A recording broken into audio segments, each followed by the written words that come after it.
بس بہت ہو گیا، ہمیں دہشت گردی کا سر کچلنا ہوگا۔ اگر دہشت گردی کا مکمل خاتمہ نہ کیا تو امن کے لیے قربانیاں رائے گا جائیں گی۔ وزیراعظم شہباز شریف کا وفاقی کابینہ اجلاس سے خطاب، کہا خوارج ہمسایہ ملک سے آ کر پاکستان میں فتنہ پھیلاتے ہیں، جس ملک نے عزت دی اس کے خلاف ہی دہشت گردی کی جاتی ہے۔ اور تحریک انصاف میں بڑی تبدیلیاں متوقع، وزیر اعلیٰ خیبر پختونخوا کی تبدیلی کے بعد اب مرکزی قیادت بھی تبدیلی کا امکان۔ ذرائع کے مطابق chairman P T I barrister Gohar کو بھی عہدے سے ہٹانے جانے کا امکان ہے، جنید اکبر کو نگراں چیئرمین پی ٹی آئی بنانے کا امکان، شیخ وقاص اکرم کی جگہ رؤف حسن کو سیکرٹری اطلاعات لگانے کا امکان ہے۔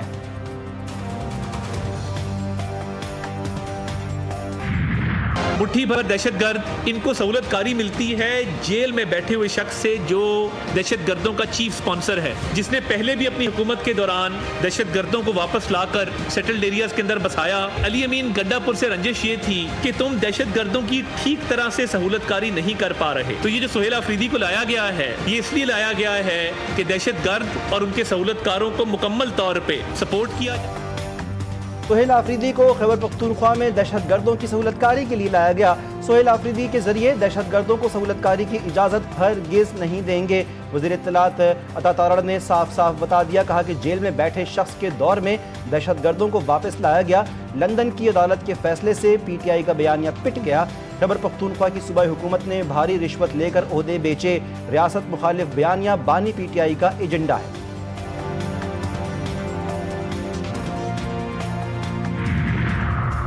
دہشت گردوں کے لیے اب کوئی رعایت نہیں، افغانستان کو بھی پیغام دے چکے ہیں۔ وزیر دفاع خواجہ آصف کا قومی اسمبلی میں خطاب، کہا کہ چاہے ہماری سرزمین پر ہو یا افغانستان کی، پناہ گاہ دینے والوں کو مل کر جواب دینا ہوگا۔ جہاں پناہ گاہیں ہوں گی انہیں بھگتنا ہوگا۔ کہا گیا کہ 10 ارب روپے دیں تو طالبان کی بارڈر کے قریب پناہ گاہیں منتقل کر دیں گے۔ ہم نے کہا کہ طالبان واپس نہیں آئیں گے، اس کی گارنٹی کیا ہے؟ افغانستان اس گارنٹی کا جواب نہیں دے سکا۔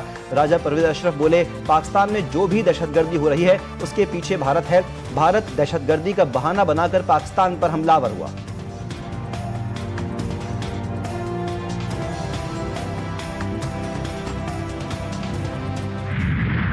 غزہ میں جنگ بندی معاہدے پر عمل درآمد، اسرائیل بڑھتے عالمی دباؤ اور تنہائی سے پیچھے ہٹنے پر مجبور۔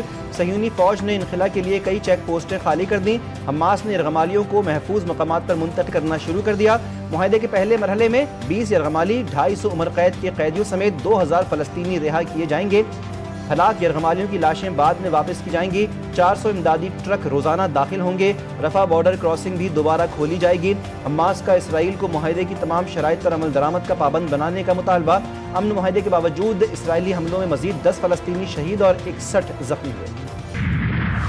امریکی صدر کا غزہ میں جنگ بندی کا اعلان، کہا کہ غزہ کی پٹی میں جنگ ختم کرنے میں کامیاب ہو گئے۔ اسرائیلی قیدی پیر یا منگل تک رہا ہو جانے چاہیے۔ کئی ممالک کی مدد سے غزہ کی پٹی کی تعمیر نو کی نگرانی کریں گے۔ مجھے یقین ہے کہ غزہ میں جنگ ختم ہونے کے بعد دیر پا امن ہوگا۔ ڈونلڈ ٹرمپ نے دعویٰ کیا، غزہ پر معاہدے تک پہنچنے کے لیے ایران پر حملہ ضروری تھا۔ ایران امن کے لیے کام کرنا چاہتا ہے، ہم اس کے ساتھ مل کر کام کریں گے۔ امن منصوبے پر دستخط کیے تو اہلیان غزہ میں خوشی کی لہر دوڑ گئی۔ تل ابیب کی سڑکوں پر جشن منایا گیا۔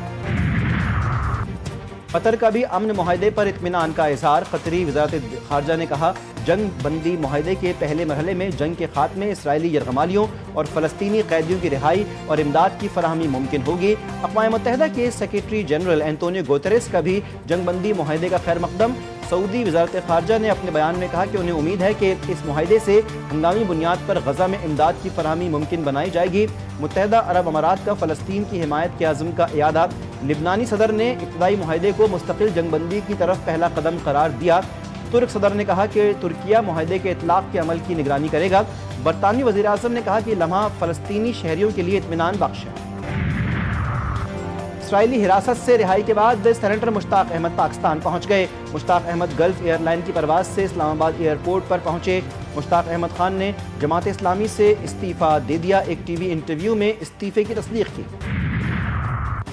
پیپلز پارٹی اور نون لیگ میں سیز فائر۔ وزیر اعظم شہباز شریف کا بلاول بھٹو زرداری کو فون۔ سیاسی صورتحال، سیلاب، خارجہ پالیسی پر بات چیت۔ سیاست میں الزام تراشی ختم کرنا ہوگی، مل کر کام کرنے کی ضرورت ہے۔ دونوں رہنماؤں میں گفتگو۔ وزیراعظم نے کہا آپ نے بطور وزیر خارجہ بہترین کام کیا، اس کا صلہ پاکستان کو عالمی کامیابیوں کی صورت میں ملا۔ رانا ثناء اللہ نے کہا کہ پیپلز پارٹی اور نون لیگ کے معاملات بڑوں نے حل کر دیے، بیانات میں تلخی آئی تھی، اب حالات معمول کے مطابق۔